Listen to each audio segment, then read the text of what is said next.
can. Is this in the shot? Okay. So, my name is Dominic Tafoya. I'm from Albuquerque, New Mexico. I'm 24 years old, and I'm currently going to UNM for community and regional planning.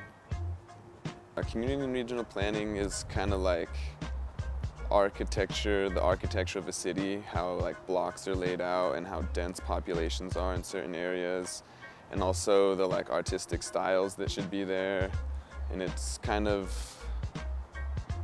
it brings the city into like a cohesive like unit, and you work on the city as one unit. These are some watercolors in a map of Old Town, and that's part of a long progression of drawing different styles that we had for a class at UNM, where we started with contour line drawings and slowly worked our way up to full-scale color sketches.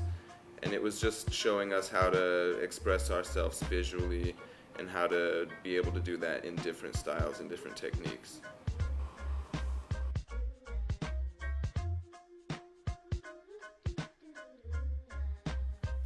My schooling in architecture and planning has influenced my hip-hop to be more expressive of myself.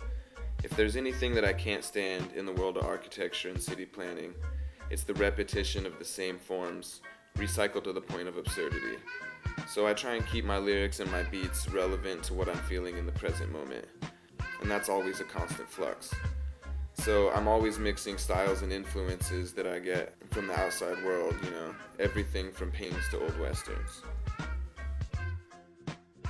Spitting a dime-a-rhyme, find a flying ain't so hard. I keep my feet upon the stars and punctually freak the bars. Cheap cigars and haunted halls, littering ash and literal gashes, flickering lashes, sick of the sashes. I've always been a writer. I love short stories and poetry.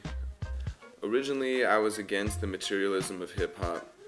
I only had heard the top 40 versions on the radio. But after being introduced to underground artists like Souls of Mischief, Hieroglyphics, and Swollen Members, I was hit with the possibility that hip-hop offers writers, and I was attracted to hip-hop as an outlet to represent my perception of the world through a music that appealed to my sense of expression.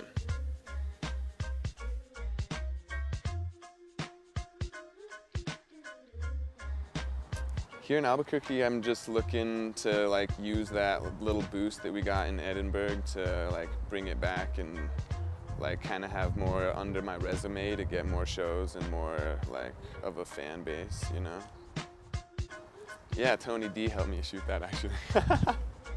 We shot it everywhere, on the streets, just where we were walking, like along our normal paths between the areas where everyone was staying. We would just like bust out the camera and the little mini boombox thing and go for it. Try to get an experience of Scotland in there, you know, for everyone. I follow a lot of the like teachings of Buddha, I guess, but I kind of adapt them into my own means. And what's most important to me is like balance, you know?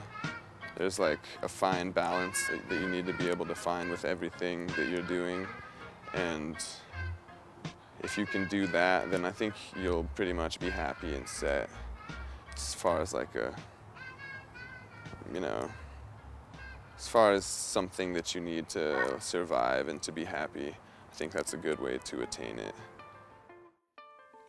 I would love to continue my work with Tony D and Guez Productions and also Hugo in the Hot Orange Room to start a network of local producers, artists, and MCs to really get New Mexican music out to a larger audience. Hip-hop shouldn't be about exclusion. It's about expressing yourself and having a shitload of fun while doing it.